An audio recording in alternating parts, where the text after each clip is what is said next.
বাংলাদেশ সেনাবাহিনীর অভ্যন্তরে অভ্যুত্থানের চেষ্টা, গোপন বৈঠক এবং সেনাপ্রধানকে অপসারণের ষড়যন্ত্রের অভিযোগ নিয়ে ভারতীয় গণমাধ্যমে প্রকাশিত হচ্ছে একের পর এক প্রতিবেদন।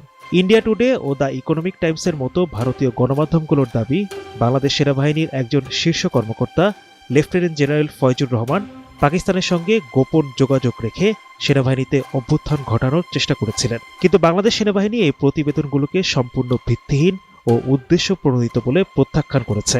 সূত্রে বরাত দিয়ে ইন্ডিয়া টুডে দাবি করেছে, সেনাবাহিনী quartermaster general Faizur Rahman সেনাপ্রধান ওয়াকারুজ্জামানকে অপসারণ করে নিজে সেই পদ দখল করতে চেয়েছিলেন।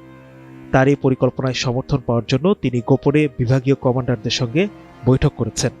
এমনকি জামাতপন্থী নেতাদের ও পাকিস্তানি কূটনৈতিকদের সঙ্গেও তার গোপন মিটিং হয়েছে বলে দাবি করা হয়। এমন এক সময় এই প্রতিবেদন প্রকাশ করা হলো যখন বাংলাদেশ রাজনৈতিক অস্থিরতার মধ্য দিয়ে যাচ্ছে।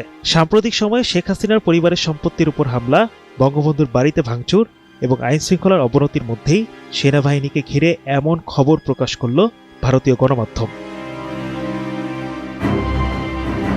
বাংলাদেশ সেনাবাহিনীর পক্ষ থেকে প্রকাশিত এক বিবৃতিতে স্পষ্টভাবে জানানো হয়েছে যে ভারতীয় গণমাধ্যমের এসব প্রতিবেদন সম্পূর্ণ মিথ্যা, বানোয়াট ও ভিত্তিহীন।